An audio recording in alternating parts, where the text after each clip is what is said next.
Pessoal, vocês já perceberam que o Supremo Tribunal Federal só afasta a imunidade parlamentar quando é com a direita? Nós estamos vivendo agora dois casos simplesmente absurdos. O primeiro é o caso Gustavo Gayer, que virou réu no STF por difamação depois de uma queixa-crime apresentada pelo senador Vanderlan Cardoso.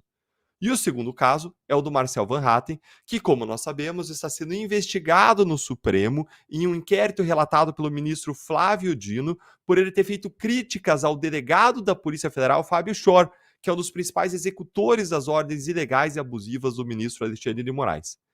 Fica aqui comigo para você entender esses dois casos, saber que existem outros e se indignar com o absurdo do que está acontecendo. Mas antes, não se esquece, curte o vídeo, se inscreve no canal, compartilha o link dessa nossa live para que a voz da nossa indignação chegue mais longe.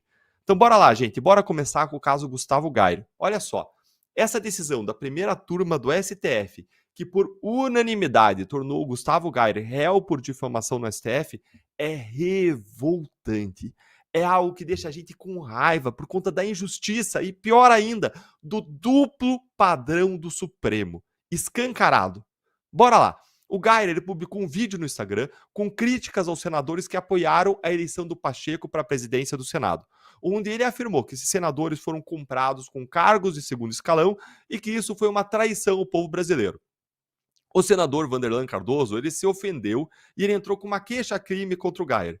E aí, o ministro Alexandre de Moraes, em seu voto para tornar o Gayer réu, escreveu que o Gayer extrapolou os limites da imunidade parlamentar porque o que ele disse seria um abuso do seu direito à liberdade de expressão.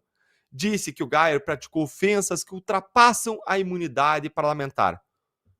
Ô, ministro Alexandre, que limites da imunidade parlamentar são esses, cara pálida? Onde é que, na Constituição, se prevê algum limite para a imunidade parlamentar? O artigo 53 da Constituição é claríssimo. Os deputados e senadores são invioláveis, civil e penalmente, para quaisquer opiniões, palavras e votos. A Constituição falava invioláveis para opiniões, palavras e votos. E para espancar qualquer dúvida, foi emendada a Constituição para inserir a palavra quaisquer. São invioláveis para quaisquer opiniões, palavras e votos. Então, aonde se prevê algum limite aí? O texto constitucional é claríssimo, é abrangente, é ilimitado, porque essa foi a intenção do Constituinte. Não cabe ao STF fazer política pública, não cabe ao STF relativizar o que a Constituição não relativizou. O que vocês estão fazendo no STF é destruir a imunidade parlamentar, é tornar ela letra morta, é tornar a nossa Constituição letra morta. Porque se a imunidade parlamentar ela não proteger o discurso ofensivo, ela vai proteger o quê? Qual que é o sentido dessa imunidade parlamentar? Qual é a razão dela existir na Constituição, então? Para que ela serve? Gente, a imunidade parlamentar ela não existe para proteger o discurso agradável. Não existe para proteger aquilo que agrada os ouvidos dos poderosos. Ela existe justamente para proteger o discurso que, dito por uma pessoa comum, seria considerado criminoso, para dar uma ampla liberdade ao parlamentar de exercer a sua função política sem amarras, sem medo de retaliações.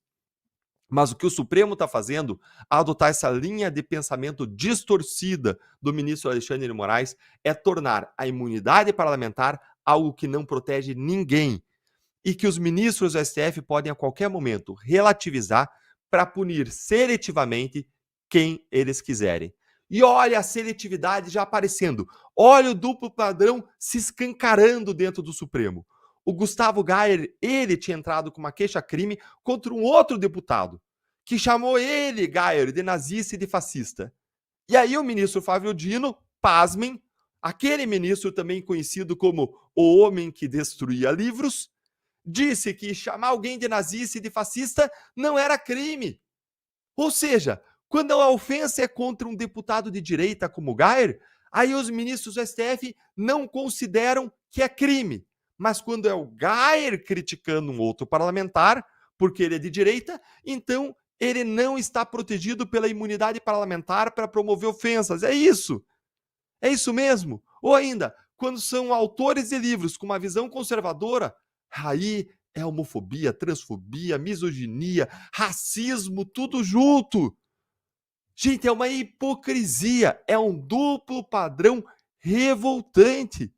E aí nós temos o caso do Marcel Van Hatten, que fez um discurso crítico ao delegado da Polícia Federal que cumpre ordens de Moraes na tribuna da Câmara. E lembre, a tribuna da Câmara, que é aquele espacinho em que o deputado vai falar, na frente ali num púlpito, a tribuna sempre foi o lugar mais sagrado da democracia e o mais protegido para qualquer deputado. E aí, o que o ministro Flávio Dino faz? Ele adota a mesma linha de Moraes para dizer que a imunidade parlamentar não é um escudo para ofensas. É sim, ministro Flávio Dino. É sim, é exatamente o que a imunidade parlamentar é. E o discurso na tribuna, na jurisprudência do STF, sempre foi algo considerado intocável, sagrado, algo que jamais poderia ser punido, porque ali a imunidade seria absoluta. Mesmo a Constituição não fazendo essa distinção. Na minha visão, quem é parlamentar tem imunidade material em qualquer lugar, porque ele não deixa de ser parlamentar fora do Congresso. Mas até isso agora está mudando, e o motivo é um só, porque eles querem calar, silenciar e punir a direita. O critério deveria ser: o discurso tem relação com a função, tem relação, é protegido. Pode ser dentro, fora do Congresso, mas se tem relação com a função, tem que ser protegido. A lista dos atingidos é longa e vai muito além do Gayer e do Marcel.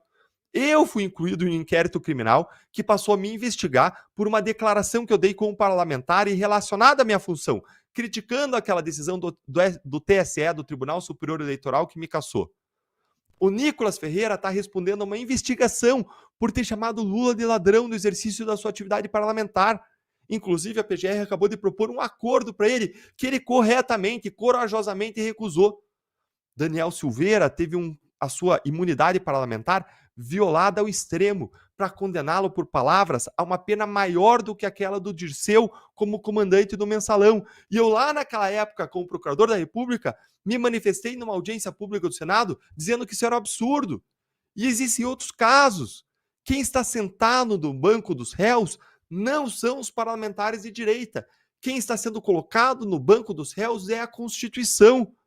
Não é o fim desses parlamentares combativos, corajosos e que cada vez mais despertam a nossa admiração, não. É o fim da democracia liberal, afligida por ataques sucessivos do Supremo Tribunal Federal. Você concorda? Deixe a sua opinião nos comentários.